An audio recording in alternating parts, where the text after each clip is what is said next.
తండ్రి కుమార పరిశుద్ధాత్మకు మహిమ కలుగునుగాక. ఈనాటి జీవవాక్యం. ప్రభువు మన దేవుడు, మనము ఆయన కాచి కాపాడు ప్రజలము, ఆయన మేపు మందలము. కీర్తన 95:7.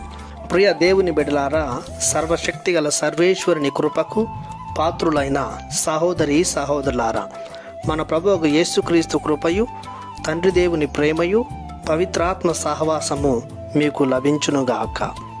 ఈనాటి జీవవాక్యం దేవునకు మరియు మనకు మధ్య ఉన్న సంబంధాన్ని వివరిస్తుంది.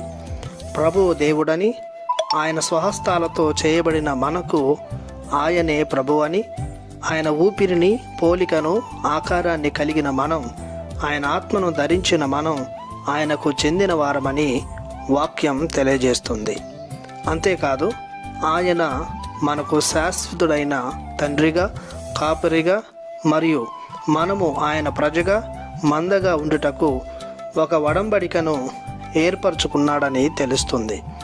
ఆ ఒడంబడిక ప్రకారం ఎవరైతే ఆయనను తమ జనకునిగా, నాయకునిగా, కాపరిగా అంగీకరించి స్వీకరిస్తారో వారికి ప్రభువు అని, అన్ని విధాల కాచి కాపాడు రక్షకునిగా ఉంటాడు అని తెలుస్తుంది. ఆయన నాయకత్వంలో చేరిన మనలను ఆయన సర్వదా తన సత్యమైన, జీవమైన మార్గంలో నడిపిస్తాడు. మనకు ఎలాంటి లోటుపాట్లు లేకుండా ఆయన మనలను చూసుకుంటాడు. ఆయన మందమైన మనలను పచ్చిక పట్టులలో విశ్రమింపచేస్తాడు. శుద్ధి అయిన జలముల చెంతకు తీసుకువెళ్తాడు.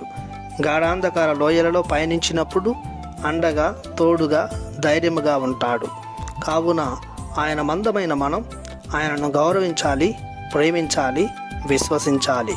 ఆయన నామమునకు ఘనకీర్తిని, మహిమను చేకూర్చాలి. ప్రార్థించుదము. మా మంచి కాపరి అయిన దేవా, మీ ఘనమైన ప్రేమకు మీకు వందనాలు, స్తోత్రాలు చెల్లిస్తున్నాము. మీరు మా ప్రభువుగా నుండి మీ మందమైన మమ్ములను సదా పోషిస్తున్నారు.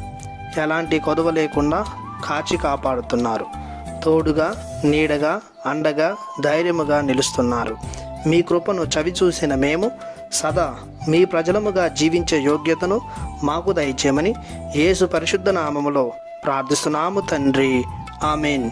దేవుడు మిమ్ము దీవించునుగాక. ఆమెన్.